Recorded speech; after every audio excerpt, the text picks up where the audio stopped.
بسم اللہ الرحمن الرحیم۔ آج ہم ایک نہایت اہم اور دیرینہ علمی موضوع قرآن اور سائنس پر گفتگو کا آغاز کر رہے ہیں۔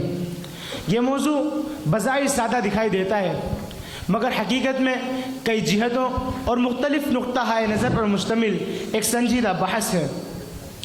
بعض لوگ یہ سمجھتے ہیں کہ قرآن اور سائنس میں واضح تضاد موجود ہے، تو ایک بڑی تعداد کا یہ کہنا ہے کہ قرآن کوئی سائنسی کتاب نہیں بلکہ انسانی رہنمائی اور ہدایت کا سرچشمہ ہے، لہذا اسے سائنسی پیمانے پر تولنا درست طرز مطالعہ نہیں۔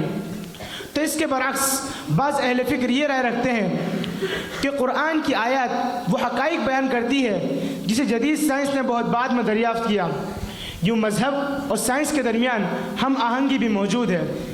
اب ان مختلف آراء کے درمیان اصل سوال یہ ہے کہ قرآن اور سائنس میں ٹکراؤ ہے یا معاملہ صرف انداز فہم اور تعبیرات کا ہے؟ کیا سائنس کو قرآن ثابت کرنا ضروری ہے یا قرآن اور سائنس دونوں اپنے اپنے دائرے میں ایک دوسرے کی تکمیل کا ذریعہ ہیں؟ تو آج کا یہ مکالمہ ہم اسی مقصد کے لیے پیش کر رہے ہیں کہ اس بحث کو جذبات سے نہیں بلکہ علمی اور متوازن انداز میں سمجھا جائے۔ ہم کوشش کریں گے کہ دلائل کو غیر جانبداری سے دیکھ کر غلط فہمیاں دور کریں اور یہ طے کریں کہ ان دونوں دنیاؤں قرآن اور سائنس میں تعلق کی اصل بنیاد کیا ہے۔ میں امید کرتا ہوں کہ آج کا یہ مکالمہ آپ کے ذہن کو روشن کرے گا اور آپ کے سوالات کا جواب دے گا اور اس اہم موضوع پر ایک صاف اور مضبوط نقطہ نظر فراہم کرے گا۔ تو آئیے مکالمے کا آغاز کرتے ہیں۔ میں سب سے پہلے جناب صداقت علیہ صاحب سے مخاطب ہوں کہ اپنی بات پیش کریں۔ السلام علیکم ورحمۃ اللہ وبرکاتہ۔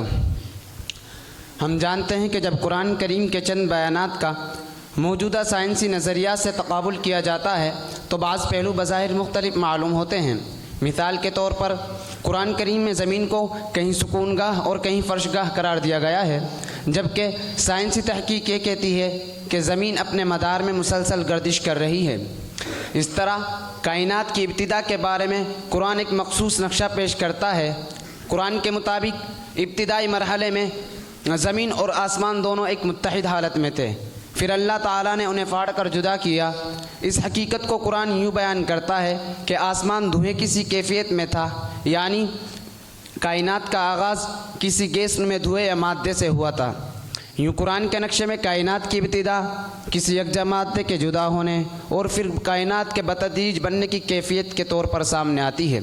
دوسری طرف جدید سائنس کائنات کی پیدائش کو بگ بینگ تھیوری کے ذریعے سمجھاتی ہے، جس کے مطابق کائنات کا آغاز ایک بے حد گرم اور انتہائی مرتکز نقطے سے ہوا، جہاں سے ایک عظیم دھماکے کے ذریعے وقت، مکان، مادہ اور توانائی خود وجود میں آئے اور یہ کائنات پھیلتی چلی گئی۔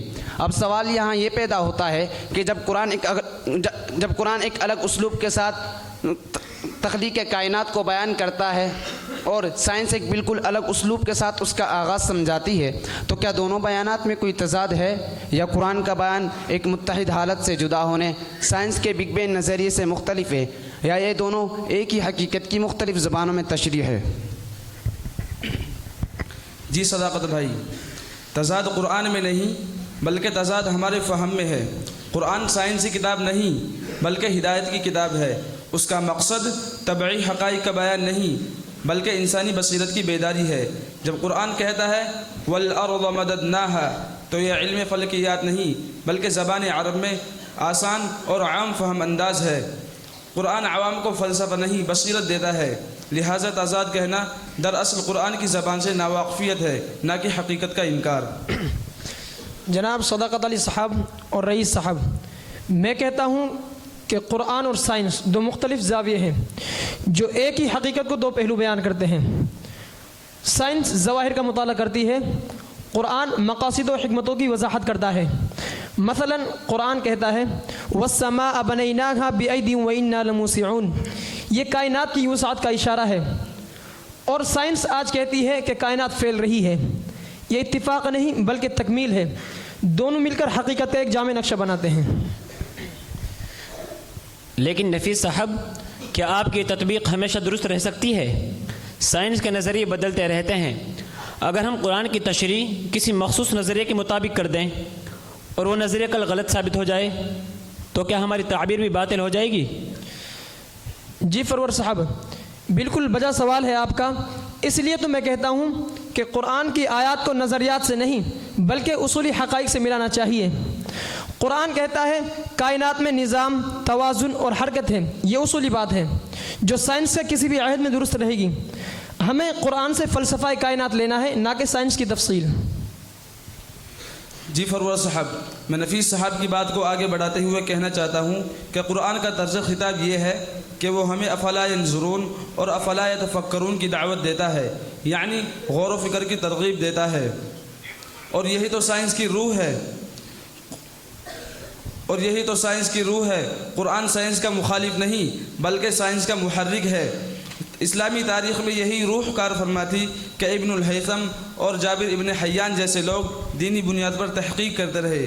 اگر قرآن اور سائنس میں تضاد ہوتا تو وہ ترقی کیسے کرتے؟ لیکن مولانا سلمان صاحب سے میرا ایک سوال ہے، اگر کوئی سائنسی نتیجہ واضح طور پر قرآن کے ظاہر کے خلاف معلوم ہو تو کیا کریں؟ مثال کے طور پر زمین کی گردش اور ارتقاء کا مسئلہ۔ جی صداقت علی صاحب، یہاں ایک فقہی اصول ذہن نشین کریں۔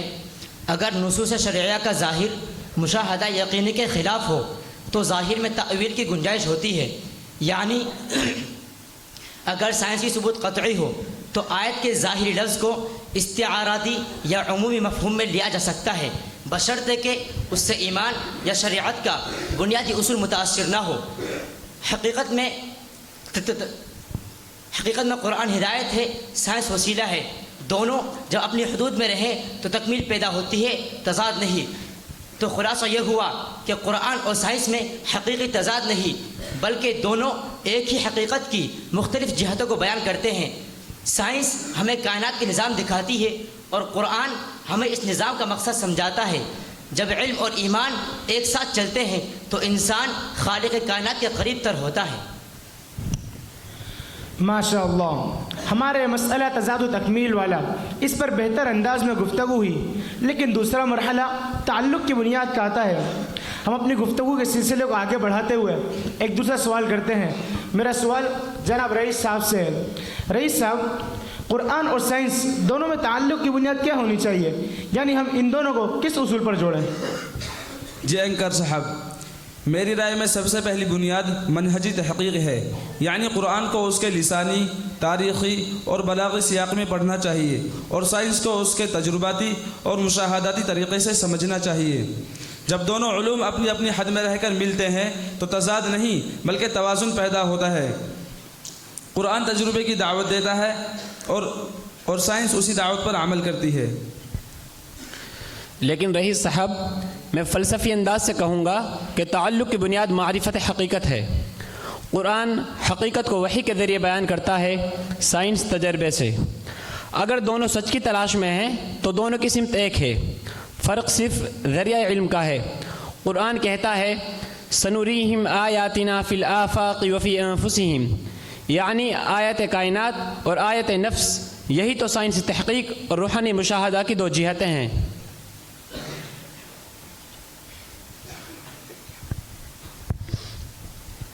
بالکل فرور بھائی، میری نظر میں تعلق کی بنیاد علمی تعاون، اکیڈمک انٹیگریشن ہونی چاہیے، یعنی مدارس میں بنیادی سائنسی تعلیم شامل ہو اور یونیورسٹیوں میں اسلامی فکر۔ جب طلبہ دونوں زبانیں سیکھیں گے، قرآن کی زبان اور سائنس کی زبان، تبھی وہ دونوں علوم کے درمیان حقیقی تعلق سمجھ سکیں گے۔ لیکن صداقت علی صاحب، خطرہ یہ ہے کہ اس طرح ہم قرآن کو سائنس کی تعبیرات کے تابع نہ کر دیں۔ ہماری بنیاد ایمان پر ہونی چاہیے، تجربے پر نہیں۔ سائنس بدلتی ہے، قرآن آبادی ہے۔ بالکل درست فرور بھائی، مگر قرآن خود غور و فکر کی ترغیب دیتا ہے اور غور و فکر کا عملی نتیجہ سائنس ہی ہے۔ لہٰذا جب ہم سائنسی دریافت کو قرآن کریم کے دائرے میں ایمان کے ساتھ سمجھیں تو یہ تابع نہیں بلکہ تسلیم شدہ علم بن جاتی ہے۔ جی صداقت صاحب، میں آپ کی بات کو آگے بڑھاتے ہوئے مزید اضافہ کروں گا کہ تعلق کی بنیاد تکمیلی نسبت ہے، یعنی قرآن اور سائنس دونوں مل کر انسان کے دو سوالوں کو جواب دیتے ہیں۔ سائنس کہتی ہے کہ کائنات کیسے بنی اور قرآن کہتا ہے کہ کائنات کیوں بنی. یہ کیسے اور کیوں کا مجموعہ ہی علم کامل کی بنیاد ہے، اور اس کے ساتھ ہمیں اخلاقی رہنمائی کو نہیں بھولنا چاہیے. سائنس ہمیں طاقت دیتی ہے مگر قرآن ہمیں ضمیر دیتا ہے، اور طاقت بغیر ضمیر کے خطرناک ہے، اور ضمیر بغیر علم کے کمزور ہے. لہٰذا قرآن اور سائنس کا رشتہ طاقت اور اخلاق کا توازن پیدا کرتا ہے. اگر خلاصہ بیان کیا جائے تو قرآن اور سائنس میں تعلق کی 3 بنیادیں بنتی ہے. نمبر 1 منہجی اصول، یعنی ہر علم کی اپنی تحقیق کا طریقہ. نمبر 2 معرفتی وحدت، یعنی دونوں کا مقصد حقیقت کی تلاش. نمبر 3 اخلاقی ضابطہ، یعنی قرآن علم کو انسانیت کے فائدے کے لیے محدود کرتا ہے. ماشاء اللہ، بہت خوب. آپ سب نے واضح کر دیا کہ قرآن اور سائنس کے درمیان تعلق کی بنیاد غور و فکر، فہم قرآن اور علم کے توازن پر ہے. جب سائنسدانوں میں ایمان کی روشنی اور علماء میں تحقیق کی وسعت پیدا ہو جائے تو دنیا علم و وحی کی تکمیل کا منظر بن جاتی ہے. حاصل گفتگو یہ نکلا کہ قرآن اور سائنس میں تعلق کی اصل بنیاد غور و فکر، توازن اور اخلاق ہے. قرآن روشنی دیتا ہے اور سائنس راستہ دکھاتی ہے. دونوں مل کر انسان کو خالق تک لے جاتے ہیں.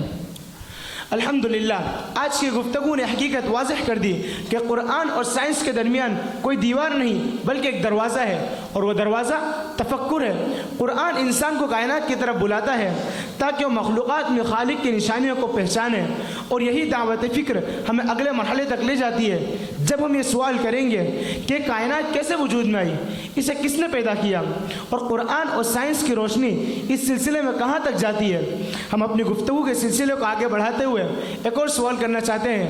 میرا سوال جناب صداقت علی صاحب سے. جناب صداقت علی صاحب بتائیے کہ کائنات کیسے وجود میں آئی. سائنس اسے بگ بینگ کہتی ہے اور قرآن اسے رق و فت کے الفاظ میں بیان کرتا ہے. کیا دونوں میں تضاد ہے یا ہم آہنگی؟ شکریہ جناب ناظم. آج کی اس محفل میں سائنس کی روشنی میں ہم اتنا جان چکے ہیں کہ کائنات ایک منظم آغاز سے پیدا ہوئی. اس عظیم لمحے کو ہم بگ بینگ کہتے ہیں، یعنی وہ عظیم لمحہ جب مادہ، توانائی اور وقت خود وجود میں آئے. نمبر 1 کہکشاؤں کا مسلسل ایک دوسرے سے دور جانا. ریڈ شفٹ بتاتا ہے کہ کائنات پھیل رہی ہے. نمبر 2 مائکروویوز منظرے سے بھی اس عظیم دھماکے کی بچی ہوئی حرارت ہے.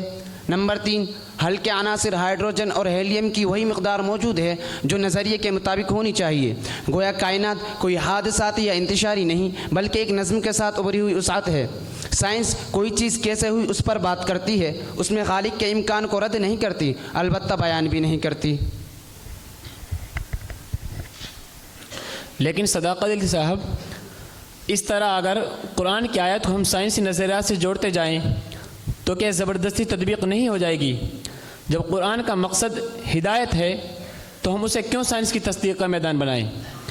پھر اگر کل سائنس اپنا نظریہ بدل دے تو کیا ہم قرآن کی تفسیر بھی بدل دیں گے؟ جی فرور صاحب، اس سوال کا جواب میں دوں گا. بالکل بجا سوال ہے آپ کا. اگر ہم قرآن کو سائنس کی کتاب سمجھیں، لیکن دراصل قرآن کی زبان اشارت و ہدایت کی ہے، تفصیل و تحقیق کی نہیں. قرآن نے انسان کو کہا افلا ينظرون الى السماء كيف رفعت، کہ وہ نہیں دیکھتے آسمان کو کیسے بلند کیا گیا انہیں. یعنی غور کرو، تحقیق کرو، یہی تو سائنس کا دروازہ ہے. اگر ہم قرآن کی آیات کو سائنسی مفہوم میں زبردستی ڈالیں یہ غلط ہے، لیکن جہاں مفہوم ہم آہنگ ہو جائے وہاں ہم تطبیق نہیں بلکہ تصدیق کہتے ہیں. یہ تطبیق تعویل علمی ہے، قرآن کے مقصد کے خلاف نہیں. ٹھیک ہے نفیس صاحب، مگر میرا صداقت علی صاحب سے ایک سوال ہے. قرآن کہتا ہے اللہ تعالیٰ نے آسمان و زمین کو 6 دن میں پیدا کیا، جبکہ سائنس کہتی ہے کائنات اربوں سالوں میں ارتقاء المراحل سے گزرا. کیا یہ دونوں باتیں ایک دوسرے کی ضد نہیں؟ بالکل فرور بھائی.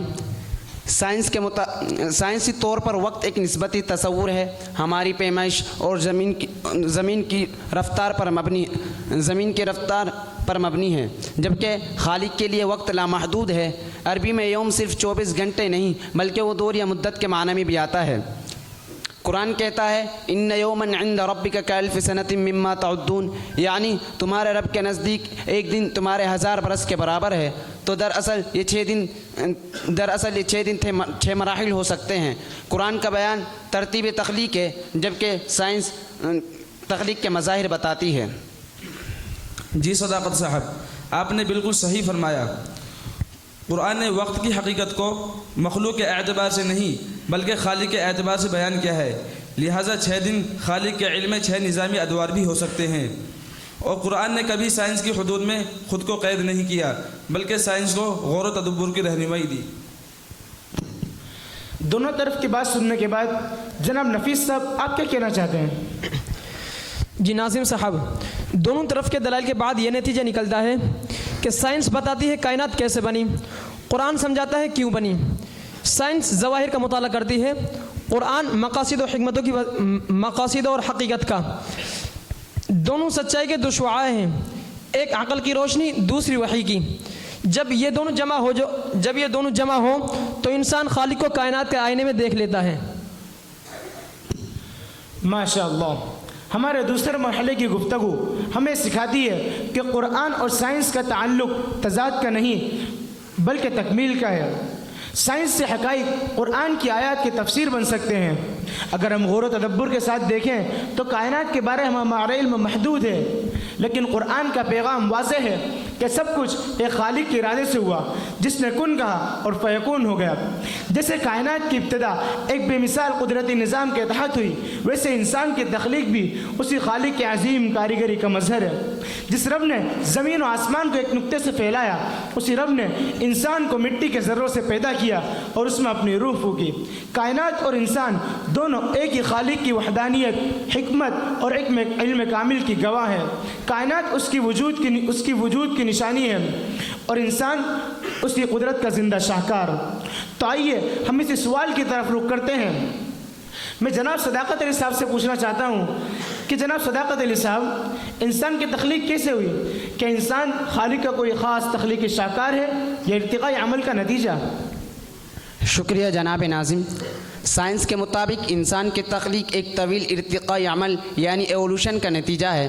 چارلس ڈارون نے کہا ہے نیچرل سلیکشن یعنی قدرتی انتخاب کے ذریعے زندگی پیچیدہ سے سادہ شکل میں بدلی۔